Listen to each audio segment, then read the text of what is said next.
In my earlier video on WWJD with porn, I suggested that Jesus looked beyond the skin of this woman with a reputation and responded to her hunger to be forgiven. In this video, I'd like to expose our habit of stripping away another's humanity by how we label them. Take a look at these labels we tend to plaster over people's faces. Which ones strip away a person's humanity, and which ones proclaim a person's humanity?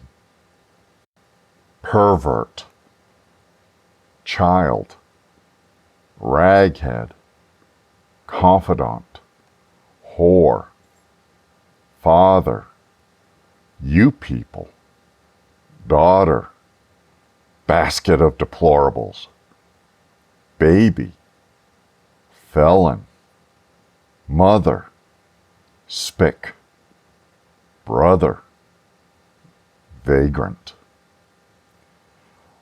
Looking again at the account of Jesus attending a dinner party with a local religious leader, when a woman snuck in and started wiping his feet with her tears and anointing him with an exquisite perfume, Simon, the religious leader, referred to as a woman known around town as living a sinful life. In today's slang, she was likely a whore, a very high-priced whore based on the perfume she dumped on Jesus. But that was not who Jesus saw. He saw a woman deeply regretting the trap she had chosen to build around herself.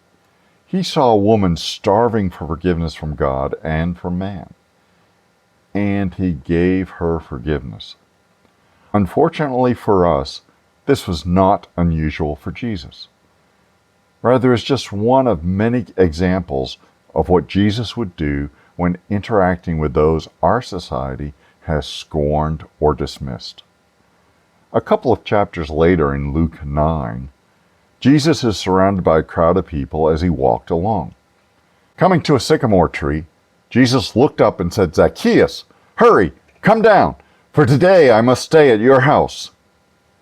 Now, we aren't told how Jesus knew it was Zacchaeus. Possibly someone in the crowd exclaimed, "Hey, look, it's that rich little runt, Zacchaeus, the one who steals our money."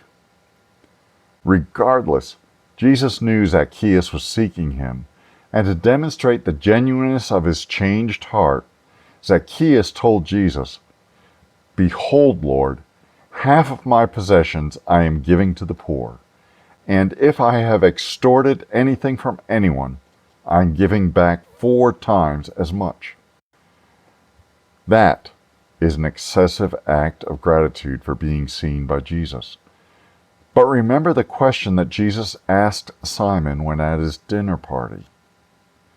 2 people owed money to a certain moneylender. One owed him 120,000, and the other 12,000. Neither of them had the money to pay him back, so he forgave the debts of both. Now, which of them will love him more? If you recall, Simon replied, "I suppose the one who had the bigger debt forgiven." Both the woman with the reputation and Zacchaeus, the notorious tax collector thief, repented and were forgiven, and they expressed their gratitude with excessive gifts. But what about Simon and the others at his dinner party that looked down on the woman, or the crowd around Jesus when he noticed Zacchaeus? Did they see themselves as guilty as these 2 notorious sinners? If not, why not? Did Jesus not say that looking at a woman lustfully, i.e., porno, was the same as committing adultery?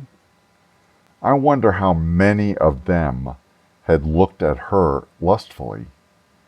Curiously, the sin that one riles against the most in others is often the sin that haunts them.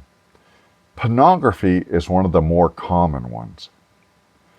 For those of you who have or still do struggle with pornography, know that God forgives.